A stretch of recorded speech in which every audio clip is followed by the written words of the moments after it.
अब की बार cockroach party की सरकार बनाना है। मैं भी कॉकरोच। পাকিস্তানে আত্মপ্রকাশ করেছে cockroach Awami party, cockroach Awami League এবং মুত্তাহিদা ককরোচ মুভমেন্ট পার্টি।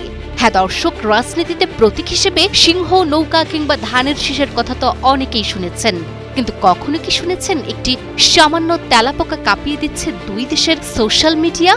শুনতে অদ্ভুত লাগলেও এটাই এখন বাস্তব। ভারতে বেকার তরুণদের অধিকার আদায়ের ব্যঙ্গাত্মক আন্দোলন ককরোচ জনতা পার্টি বা সিজেপি এবার সীমান্ত পেরিয়ে তুমুল ঝড় তুলছে পাকিস্তানেও। বর্তমানে ভারত জুড়ে সামাজিক যোগাযোগ মাধ্যমে তোলপাড় সৃষ্টি করেছে এক অদ্ভুত নাম, ককরোচ জনতা পার্টি বা সিজেপি। নাম শুনে কোনো প্রথাগত রাজনৈতিক দল মনে হলেও এটি আসলে একটি তীব্র ব্যঙ্গাত্মক অনলাইন প্ল্যাটফর্ম, যার যাত্রা শুরু হয়েছে ভারতের সুপ্রিম কোর্টের এক বিচারপতির বিতর্কিত মন্তব্যকে কেন্দ্র করে। আর প্রতিষ্ঠার মাত্র এক সপ্তাহেরও কম সময়ে ইনস্টাগ্রামে এর অনুসারী ছাড়িয়েছে 2 কোটির গণ্ডি। আর সেই জনপ্রিয়তায় অনুপ্রাণিত হয়ে এখন পাকিস্তানের সামাজিক যোগাযোগ মাধ্যমেও আত্মপ্রকাশ করেছে cockroach Awami party, cockroach Awami League এবং মুত্তাহিদা ককরোচ মুভমেন্টের মতো বেশ কিছু অ্যাকাউন্ট। ভারতের মূল সংগঠনের লোগোর সাথে মিল রেখে তৈরি করা হলেও পাকিস্তানি এই পেজগুলো সচেতনভাবেই বেছে নিয়েছে তাদের জাতীয় পতাকার সবুজ ও সাদা রং। তবে শুধু রং বদলালেও তাদের মূল উদ্দেশ্য কিন্তু একই, তরুণদের রাজনৈতিক সচেতনতা আর ব্যঙ্গাত্মক প্রচারের মাধ্যমে প্রচলিত ব্যবস্থার দিকে আঙুল তোলা। কিন্তু প্রশ্ন হচ্ছে, হঠাৎ তেলাপোকা কেন?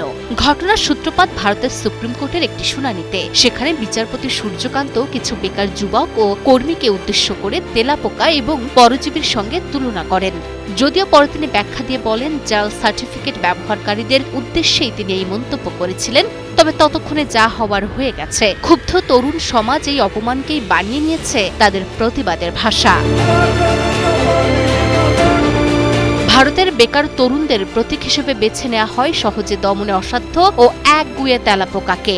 আর এই অভিনব আন্দোলনের মাস্টার মাইন্ড হলেন বোস্টন ইউনিভার্সিটির 30 বছর বয়সী শিক্ষার্থী অভিজিৎ দীপক, যিনি এর আগে আম আদমি পার্টির রাজনৈতিক যোগাযোগ কৌশলবিদ হিসেবে কাজ করেছেন। বর্তমানে এই ব্যঙ্গাত্মক উদ্যোগের একটি আনুষ্ঠানিক ইশতেহার এবং নিজস্ব ওয়েবসাইটও রয়েছে।